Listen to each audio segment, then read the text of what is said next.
গতকালের ম্যাচে টিম ইন্ডিয়ার কঠিন প্রতিপক্ষের সামনে দাঁড়িয়ে গিয়েছিল।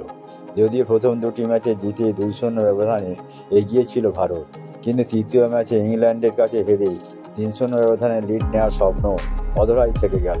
এই পরাজয়ের প্রধান কারণ হিসাবে দলে কয়েকটি অপ্রত্যাশিত পরিবর্তনকে দায়ী করা হচ্ছে।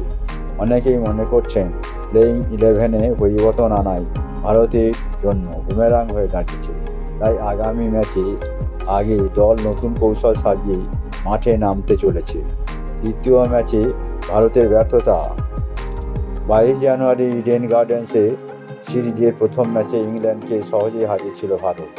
এরপর দ্বিতীয় ম্যাচেও ভারতীয় দল দুর্দান্ত পারফরমেন্স দেখিয়ে ইংল্যান্ডের ওপর চাপ বজায় রেখেছিল, কিন্তু তৃতীয় ম্যাচে পরিস্থিতি পাল্টে যায়।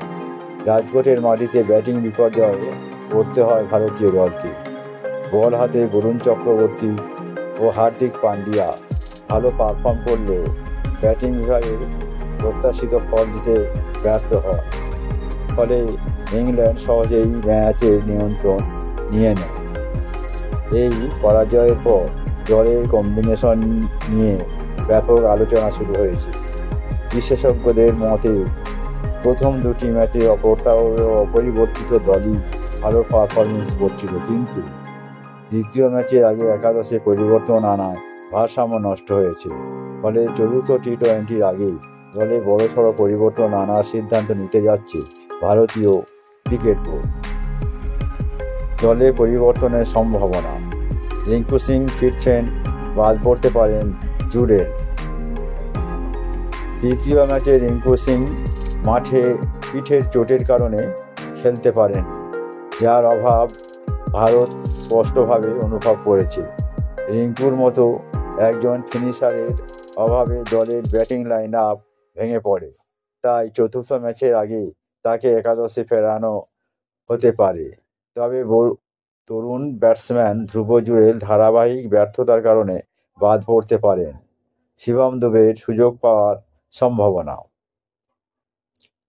নীতিশ কুমার রেড্ডির চোটের কারণে সিরিজ থেকে ছিটকে যাওয়ায় তার বিকল্প হিসাবে দলে অন্তর্ভুক্ত হয়েছিলেন শিবম দুবে, তবে এখনও ম্যাচ খেলার সুযোগ পাননি। দুবে একজন অলরাউন্ডার হওয়ার দলে ভারসাম্য আনতে পারেন, তাই চতুর্থ ম্যাচে তাকে একাদশে দেখা যেতে পারে। স্পিন বিভাগে পরিবর্তন। রবি বিষ্ণইয়ের জায়গায় হর্ষদীপ। তৃতীয় ম্যাচে রবি বিষ্ণই ভালো পারফরমেন্স করতে পারেননি। সিরিজে 3টি ম্যাচে তার ঝুলিতে মাত্র 1 উইকেট থাকায় তাকে নিয়ে প্রশ্ন উঠেছে। বরুণ চক্রবর্তী যেখানে 10 উইকেট নিয়েছেন, সেখানে বিষ্ণইয়ের পারফরমেন্স যথেষ্ট হতাশাজনক। তাই চতুর্থ ম্যাচে তাকে একাদশের বাইরে রেখে হর্ষদীপ সিংকে ফেরানোর পরিকল্পনা করছে টিম ম্যানেজমেন্ট। ভারতের সম্ভাব্য একাদশ চতুর্থ টি-20 ম্যাচের জন্য: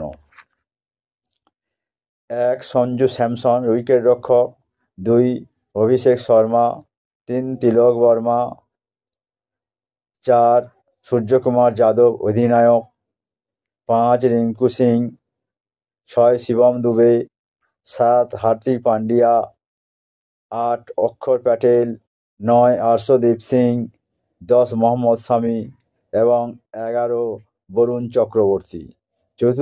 চতুর্থ ম্যাচের আগে ভারতের নতুন পরিকল্পনা। ইংল্যান্ডের বিপক্ষে সিরিজের চতুর্থ ম্যাচটি ভারতের জন্য খুবই গুরুত্বপূর্ণ। সিরিজ নিশ্চিত করতে হলে এই ম্যাচে জেতা আবশ্যক। তাই দল নতুন কৌশল নিয়ে মাঠে নামবে। শক্তিশালী batting line up, balance bowling unit ও অভিজ্ঞ খেলোয়াড়দের সঠিকভাবে ব্যবহার করাই হবে মূল লক্ষ্য। এবার দেখার বিষয় পরিবর্তিত দল নিয়ে ভারত কিভাবে ঘুরে দাঁড়ায় এবং ইংল্যান্ডের বিরুদ্ধে তাদের আধিপত্য পুনরুদ্ধার করতে পারে কিনা।